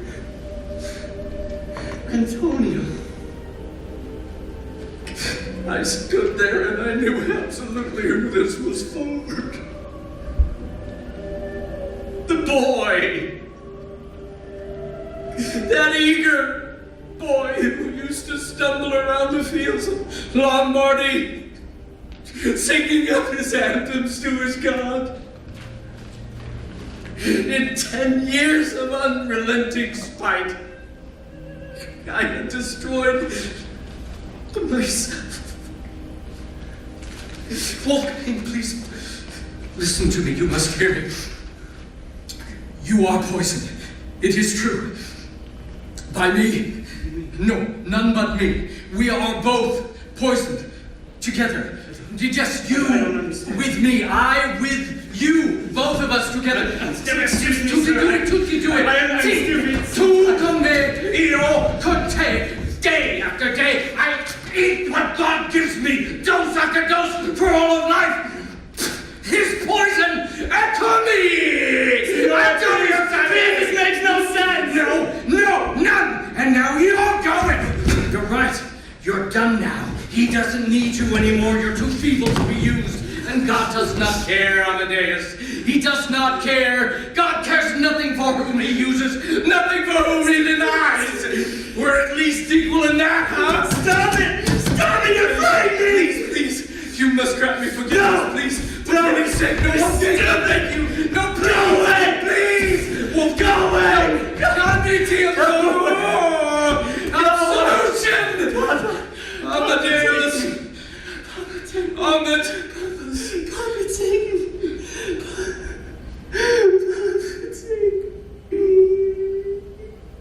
Papa, take me.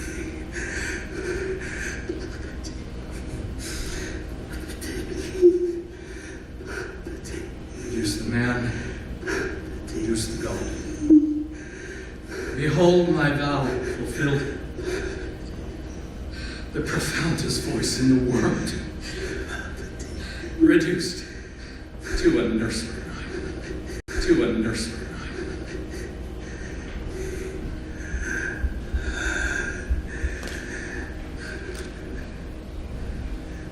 Wolfie, I'm back.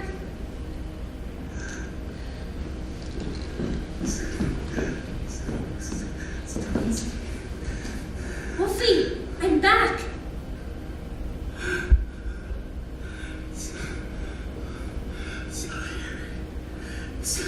Salieri has killed me. Yes, dear.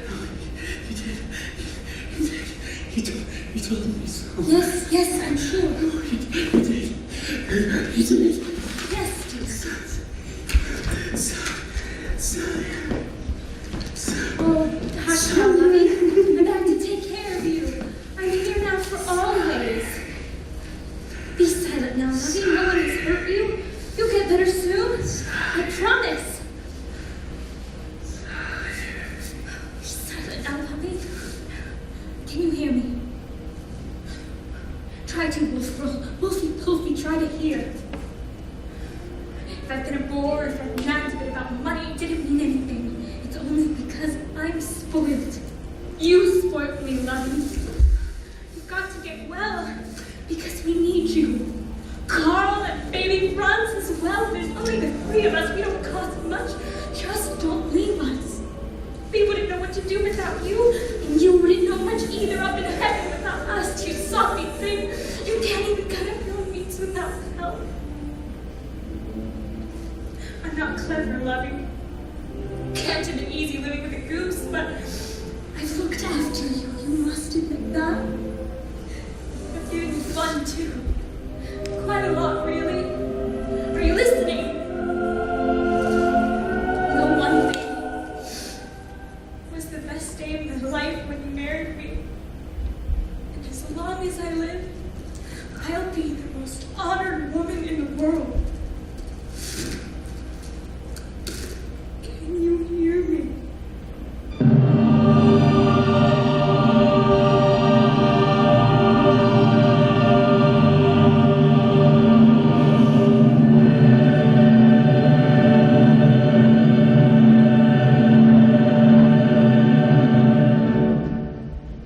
The death certificate said kidney failure hastened by exposure to coal.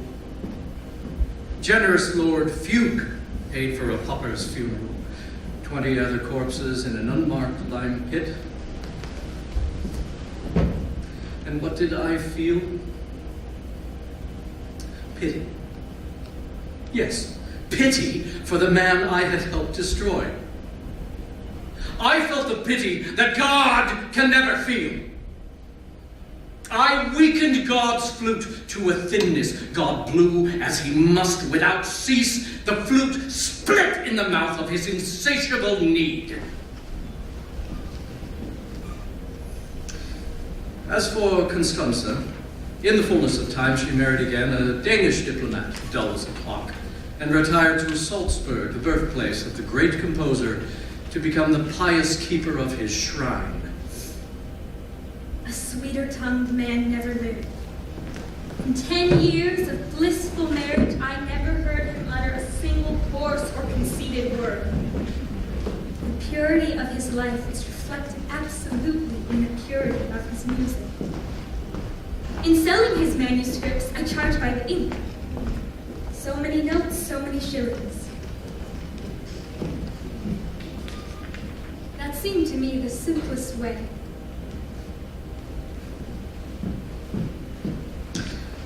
One amazing fact emerged about that mysterious messenger with the skeletal face and the sinister, rasping voice who commissioned the Mass. Mozart hadn't imagined him. He was real. An eccentric nobleman who planned, incredibly, to copy out the work and pass it off as his own. Apparently, there is literally nothing a man won't stoop to be thought a great composer. And so, I stayed on in the city of musicians, on and on and on, for 32 years. And slowly I came to understand God's punishment. What was it I had asked for in church as a boy? Was it not fame? Well, now I had it. I was to become quite simply the most famous musician in Europe. I was to be bricked up in fame, buried in fame. This was my sentence. I must endure 32 years of being called distinguished by people incapable of distinguishing. And finally, when my nose had been rubbed in fame, almost to vomiting, receptions, awards, civic medals, and chains, finally his master stroke. It would all be taken away from me. Every scrap.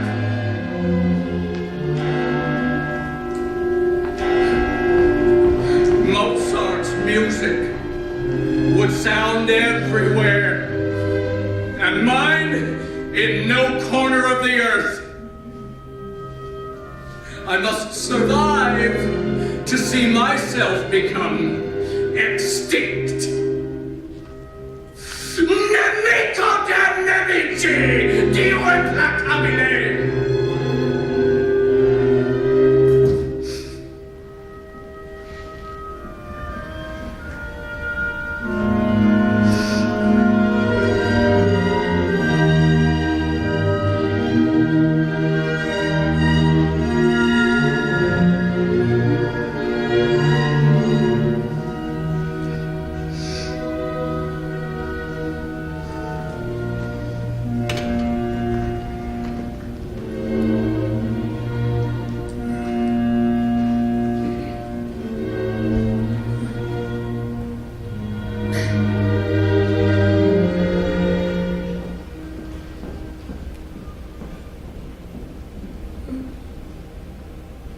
Dawn has come, and so I must release you.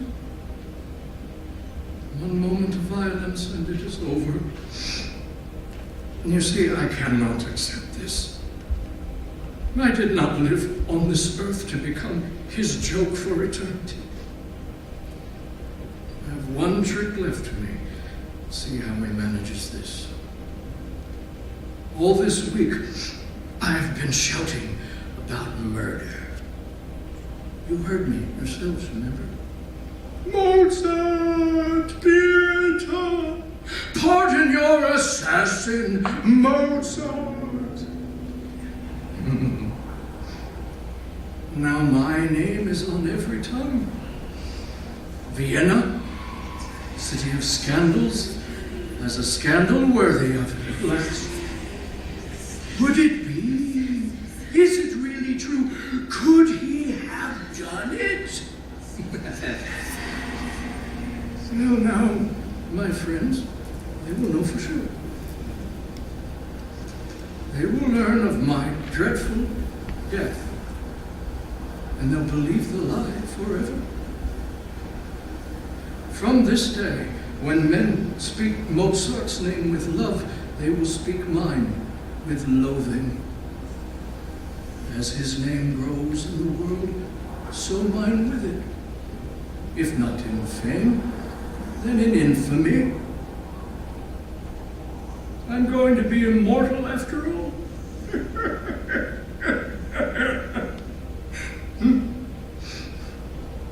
So, Signora, tell me now if man is mocked.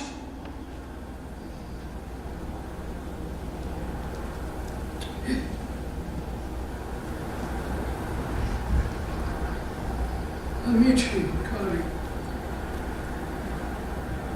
I was born a pair of ears, nothing else. It was only by hearing music that I know God exists, and only by writing music that I could worship. Now I go to become a ghost myself.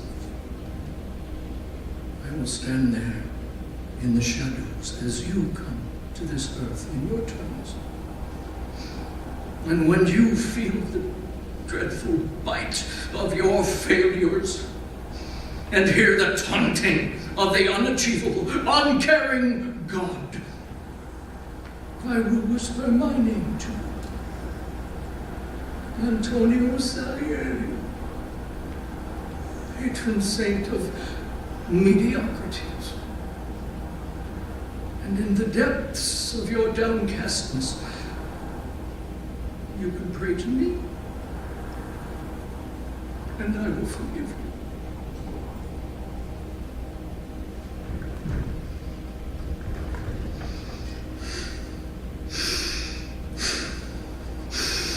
Mi saluto. Amen.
Thank you.